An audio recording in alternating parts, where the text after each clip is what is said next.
இப்போ வந்து பார்த்தீங்கன்னா ஒரு 2 மாலிக்யூல்ஸ் வந்து 2 செட் ஆஃப் மாலிக்யூல்ஸ் வந்து குடுத்துருக்காங்க. அதுல SN2 மெக்கானிசம் எங்க வந்து நல்லா நெறைய நடக்கும்னு கேட்குறாங்க இல்லையா? அப்போ ஃபர்ஸ்ட் ஒண்ணு பார்த்தீங்கன்னா, ஒரு சைக்ளோஹெக்சேன் காம்பவுண்ட் வந்து குடுத்துருக்காங்க. சைக்ளோஹெக்சேன் காம்பவுண்ட்ல CH2Cl வந்து குடுத்துருக்காங்க. இங்க தான் நமக்கு வந்து பார்த்தீங்கன்னா, SN2 ரியாக்ஷன் வந்து நடக்கிறதுக்கு நல்ல மோர் பாசிபிலிட்டிஸ் வந்து இருக்குது.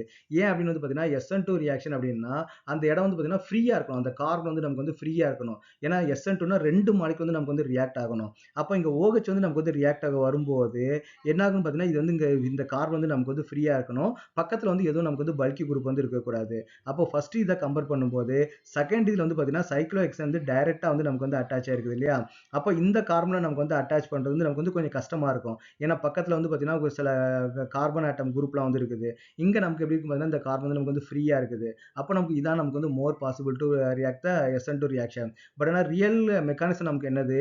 பார்த்தீங்கன்னா பிரைமரி இது வந்து நமக்கு வந்து பிரைமரி கார்பன். இங்க நமக்கு வந்து பார்த்தீங்கன்னா செகண்டரி கார்பன்.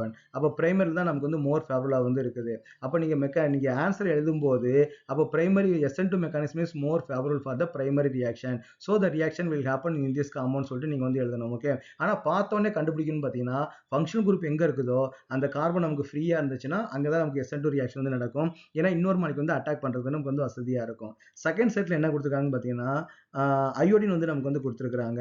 நெக்ஸ்ட் என்ன பார்த்தீங்கன்னா, குளோரின் வந்து நமக்கு வந்து குடுத்துருக்காங்க இல்லையா? அப்ப SN2 மெக்கானிசம் நமக்கு என்ன ஆகணும்? ஈஸியா அது வந்து நமக்கு வந்து வெளியில போகணும் இல்லையா?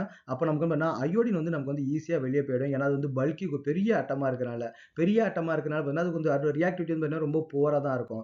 அதுவே கார்பன் கூட வந்து பார்த்தீங்கன்னா, ஒரு லூஸ்லியா தான் நமக்கு வந்து அட்டாச் ஆயிருக்கும். அப்ப ரியாக்ஷன் நடக்கும்போது அந்த மைன்ஸ் வந்து நமக்கு வந்து என்னன்னா, ஈஸியா வந்து நமக்கு வந்து வெளியில போயிடும். குளோரின கம்பேர் பண்ணும்போது அயோடின் வந்து ஈஸியா போயிடும். அப்போ இந்த அயோடோ காம்பவுண்ட் தான் நமக்கு என்ன ஆகும்? SN2 ரியாக்ஷன் நமக்கு வந்து வேகமா வந்து நடக்கும்.